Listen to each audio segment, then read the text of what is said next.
Olá, sejam bem-vindos e bem-vindas a essa aula online que encerra essa trilogia, né, que eu intitulei Como Escolhemos o Passado, abordando um conceito, o de passado prático, que não é exatamente um conceito formulado pelo Hayden White, historiador norte-americano, mas que deve muito, né, do seu sentido, ou do sentido pelo qual nós utilizamos essa ideia, as contribuições dadas pelo White, razão pela qual é inevitável, incontornável falar dele, de Hayden White, nesse encontro. O Hayden White é esse cara aí que eu apareço tietando, né, numa foto de 2013, junto com o Francisco Santiago, quando o conhecemos num evento na UFES, em Vitória, em comemoração aos 40 anos da publicação de Meta História. É o livro que lançou, né, o Hayden White no centro de uma controvérsia, né, que, de certa forma, o perseguiu ao longo da vida. A controvérsia em si não é um problema, né? Aliás, controvérsia deveria ser o nome do meio, né, de todo intelectual. No caso do Brasil, mais particularmente, né, essa controvérsia em torno ao nome e às ideias do White, ela se deveu muito à dificuldade, a lentidão, né, com que nós recebemos, né, a obra e o pensamento do White. N razões, né, ajudam a entender por que, distintamente de países tão próximos, como por exemplo a Argentina, né, o White chegou entre nós não só tardiamente, né, a tradução de meta-história para o português, a edição, né, brasileira tem aí mais de 20 anos, entre a publicação original nos Estados Unidos, né, e a edição da EDUSP, mas mais do que essa recepção tardia, né, uma recepção pela metade entre nós e até muito recentemente, porque isso tem felizmente mudado, né, porque nós tínhamos, via de regra, eram comentadores, né, supostos críticos do White, que se contentavam em repercutir, em reproduzir uma leitura algo enviesada, né, que se fez da obra do White, e tomavam a reprodução desses comentários enviesados como uma crítica à própria obra. Então, a aula de hoje não é uma introdução ao White. Eu quis falar um pouquinho sobre ele, porque justamente me parece importante, né, situar esse historiador, situar esse teórico, né, num contexto como o nosso, onde há até pouco tempo a recepção à sua obra foi muitíssimo enviesada, mais do que controversa. Isso tem mudado, né, recentemente, como eu disse, graças a leitores, né, mais atentos, mais sensíveis do Hayden White, ou simplesmente graças a leitores, né, já que nos faltavam, de fato, leitores do White há até bem pouco tempo. Embora tenha sido abordado pelo White, né, mais recentemente, né, esse conceito, o de passado prático, ele aparece na obra do Hayden White nos últimos anos de vida, né, ele faleceu em 2018, no dia 5 de março, no meu aniversário, inclusive. Esse conceito, essa ideia, né, algumas preocupações, né, que o White mobiliza a partir, né, dessa reflexão final, né, do seu percurso final, ela já aparece ao longo da sua trajetória intelectual. Né? Um indício disso, né, é o texto, um dos mais conhecidos, né, acredito, escrito pelo White, chamado O Fardo da História. É um texto de 66, publicado em 79 no livro Trópicos do Discurso. Ele é um livro que também tem tradução e edição aqui no Brasil. São os dois únicos livros do White, né? O Meta História e o Trópicos do Discurso, são os livros do White com edição brasileira.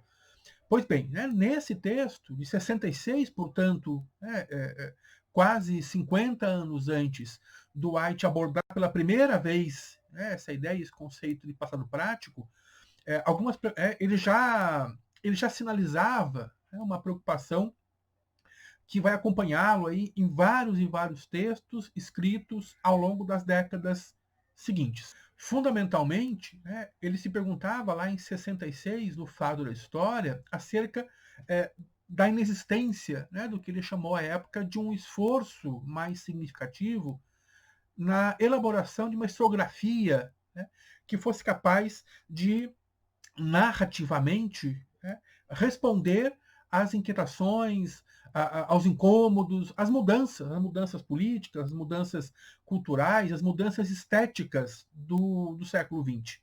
Um tanto quanto, a grosso modo, o que o White defendia.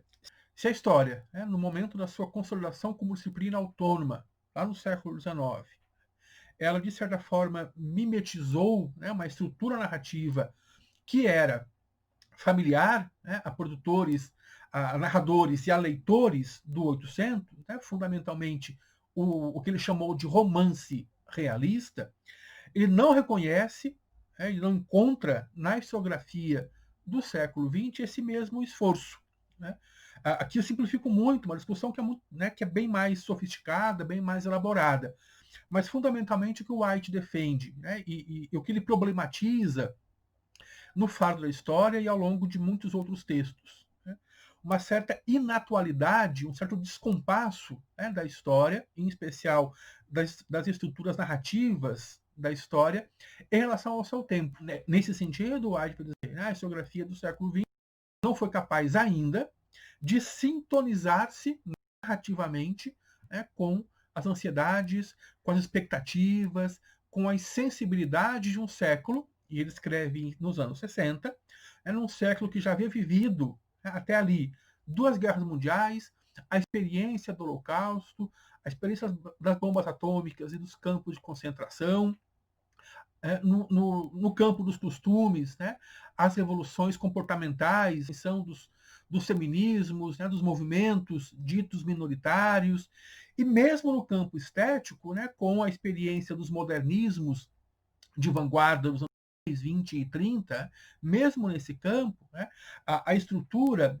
estética que dá sentido ao mundo, que traduz o mundo, no século XX havia experimentado o surrealismo, havia experimentado o expressionismo, ou seja, havia, de certa forma, havia avançado ou superado, essa pretensão realista que nós encontramos no século XIX, porque dava conta de comunicar ansiedade e expectativas próprias daquele período, mas que não necessariamente são capazes de comunicar experiências como as vividas ao longo do século XX. Daí a expressão fardo da história, que dá título a esse texto emblemático, da trajetória do White.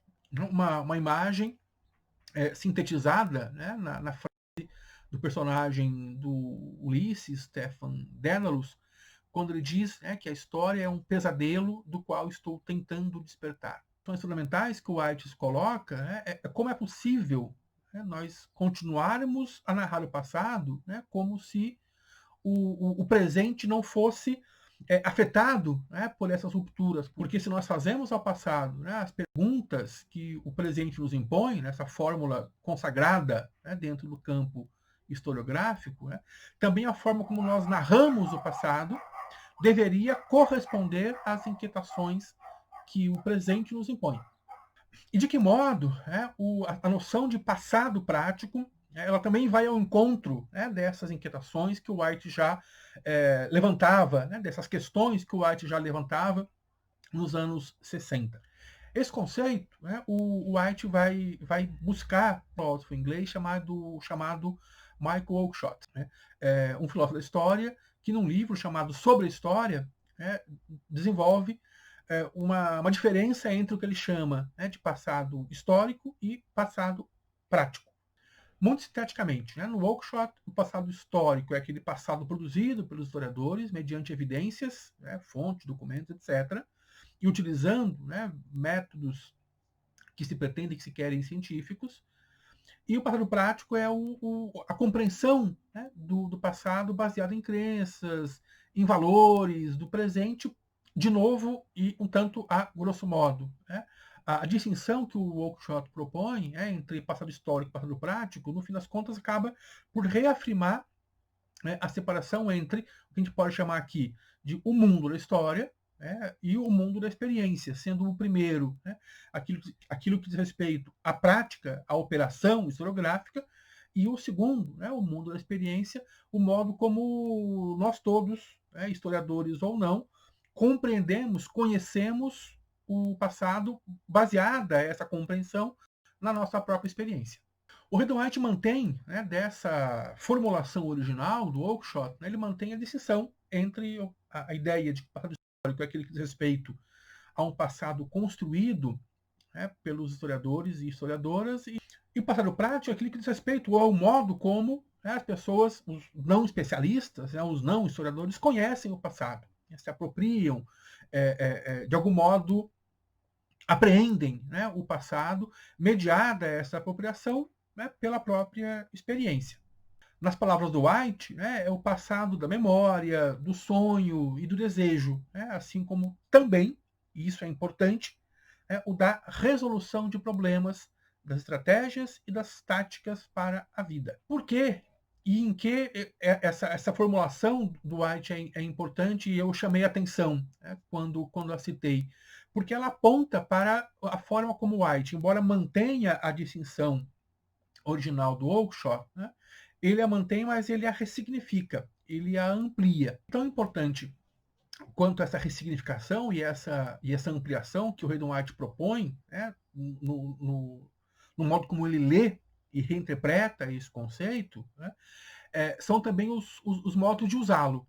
Né? Ou seja, ao ressignificar, a partir do Oakeshott, né, ao ressignificar a ideia de passado prático, ao ampliar o conceito, né, ele também aponta para outras possibilidades de usá-lo e, em decorrência disso, tão importante quanto, outras negações e outros problemas, né, que são postos a historiadores e historiadoras. Dentre as questões, os problemas, né, que o White nos coloca a partir dessa formulação, né, eu chamo a atenção para três especialmente. Primeiro, né, ele muda, ou ele propõe uma mudança na indagação que nós fazemos ao passado. Tão importante quanto nos perguntarmos isso é verdadeiro, é também nos perguntarmos, também interrogarmos, né, o que deve ser feito. Essa mudança, né, no modo de interrogar o passado, né, ela pressupõe, entre outras coisas, que a compreensão que nós produzimos do passado não é apenas disciplinar, intelectual, metódica, conceitual, né, mas ela é também e principalmente afetiva, presentista, entre aspas, e prática. Né? Ou seja, a noção, né, de passado prático está também ligada ao quanto a compreensão que nós temos, que nós construímos do passado, informa a nossa prática presente, né? Informa as nossas escolhas e condutas no presente. Né? Essa dimensão prática do conhecimento, né, importava ao White tanto quanto, se não mais, né, do que a compreensão conceitual, intelectual, metódica, disciplinar, enfim, do passado. Uma segunda questão é uma espécie de dissolução, né, dessa oposição rígida entre fato e ficção, entre real e imaginário, e o reconhecimento não apenas, né, do caráter literário da história, tomada aí como narrativa, né, mas da sua dimensão performática. Ou seja, o modo como eu comunico, o modo como eu narro o passado, o modo como eu escolho narrar o passado, produz efeitos de sentido que vão informar o modo como o meu leitor, né, vai produzir ele próprio uma sensibilidade, uma relação com esse passado. E essa relação com o passado, essa capacidade de divisar o passado e o presente é, para o White, né, um dos elementos fundamentais, né, no processo de autodeterminação dos indivíduos. O que leva ao terceiro, né, dos problemas ou das questões colocadas à história a partir, né, dos usos do conceito de passado prático, tal como pensado, formulado pelo White, que é a importância de reconhecermos a legitimidade de outras narrativas, que não apenas a história, né, na sua capacidade de produzir um conhecimento sobre o passado.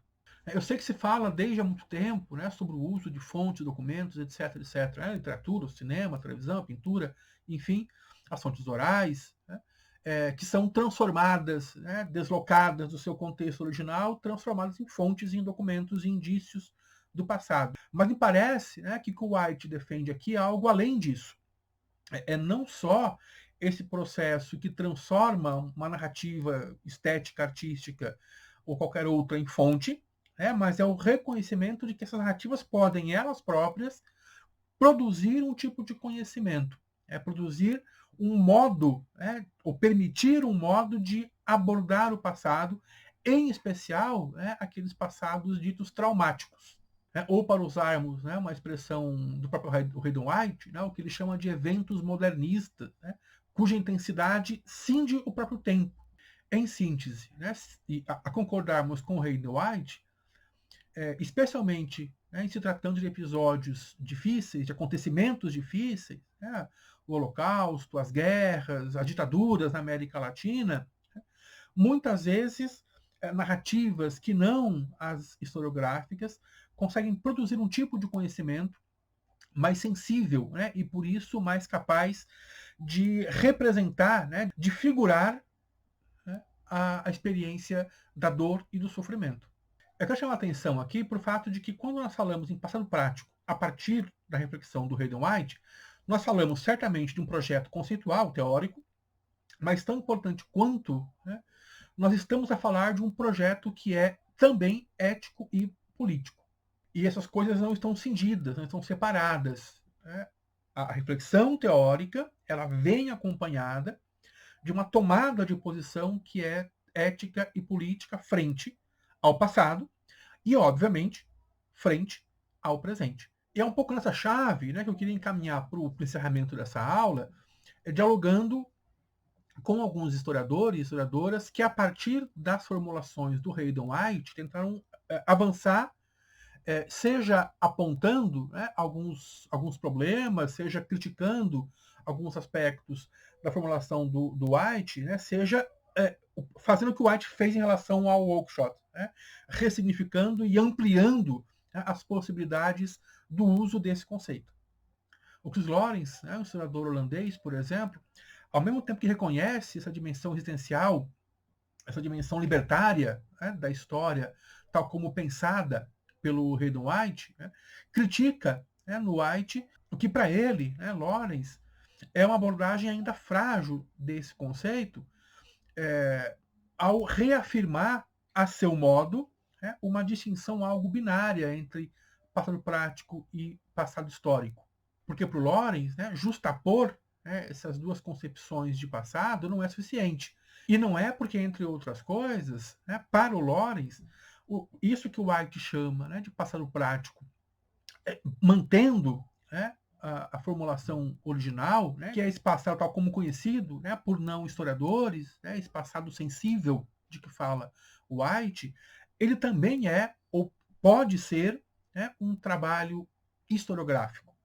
Ou seja, historiadores também podem, ou no limite devem, produzir isso que o White chama de um passado prático, seja utilizando como uma ferramenta de leitura do passado, seja produzindo em outras linguagens que não a linguagem acadêmica, ou seja ainda fazendo uma espécie de trabalho de mediação, de tradução entre o passado prático, esse passado que chega até nós a partir do mundo da experiência, e a linguagem mais propriamente historiográfica.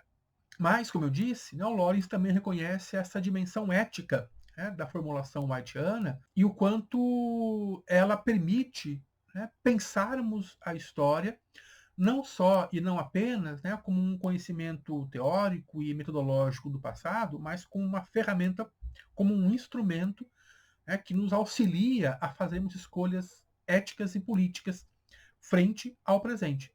E na senda aberta pelo Hayden White, alguns historiadores e historiadoras vêm sugerindo possibilidades interessantíssimas no modo como nós produzimos, no modo como nós ensinamos, no modo como nós narramos e pensamos a história, não apenas como um conhecimento que nos auxilia a conhecer o passado, e conhecendo o passado, nos permite tomarmos posição em relação ao presente, mas também como uma forma, como uma ferramenta ética e política que nos auxilia a, conhecendo o passado, e nos posicionando em relação ao presente, escolhermos também o modo como nós queremos construir o nosso futuro. A Eva Domanska, né, uma historiadora polonesa, chega a falar mesmo de uma história antecipadora. Né? Ela fala o seguinte, eu a cito: né, o que fazemos hoje depende de nossa imagem sobre o futuro, mais do que o futuro depende do que fazemos hoje. Joan Scott, né, historiadora bastante conhecida entre nós, em especial aqueles que trabalham com história de gênero, né, ela fala algo muito parecido. Né? Ela reivindica uma história que não seja apenas um conhecimento do passado, mas, e fundamentalmente, uma crítica do presente e uma abertura para o futuro. Ela diz, né, e eu assino também, nós temos de produzir algo que ainda não existe e do qual não podemos ter ideia do que será. Eu encerro então, né, o que significa fazer uma história antecipadora, e em que sentido, né, essa discussão do Hayden White, seu passado prático, enfim, de respeito a essa história antecipadora. Claro, né, não estou aqui sugerindo que a gente faça da história um exercício de futurologia, longe disso. Mas no espírito da ideia, né, dessa trilogia, né, a forma como nós escolhemos o nosso passado, ou seja, não só aquilo que nós queremos conhecer do passado, né, mas como nós narramos, ou seja, as escolhas, né, além de metodológicas, além de conceituais, as escolhas estéticas, as escolhas literárias, né, o modo como eu organizo, né, a minha narrativa e os efeitos, né, de sentido que eu pretendo produzir a partir dela, né, vão informar também o modo como eu penso, organizo, como eu percebo o meu presente. E o modo como eu escolho conhecer o passado. Se ele, de um lado, permite também, né, instrumentalizar as escolhas, orientar as escolhas que eu faço no presente, essas escolhas e condutas presentes abrem possibilidades de futuro.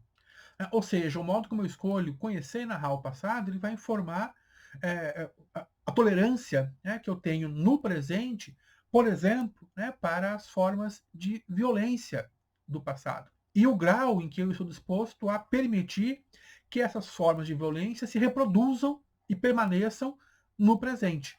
Então eu posso me indignar com o quanto, por exemplo, né, a escravidão e a ditadura ainda incidem e impactam no presente com o racismo e a tolerância para com a violência policial e outras formas de autoritarismo, e a partir dessa indignação escolher outros futuros, né, futuros em que nem o racismo, nem a violência de Estado, né, sejam tolerados. Como diria o próprio Hayden White, né, em uma com a Eva Domanska, e eu encerro com essa citação, porque ela acho que sintetiza de modo muito interessante, muito sensível, aquilo que eu tentei dizer nesses 3 encontros sobre essa rubrica, né, como escolhemos o passado. Estudamos o passado não para descobrir o que realmente aconteceu lá, ou para fornecer uma genealogia e, portanto, uma legitimidade para o presente, mas para descobrirmos o que é preciso para enfrentar um futuro que gostaria de herdar, ao invés do futuro que temos sido forçados a suportar. É isso, obrigado de novo. Nos vemos no próximo encontro. Fiquem em casa, se cuidem e vida longa e próspera.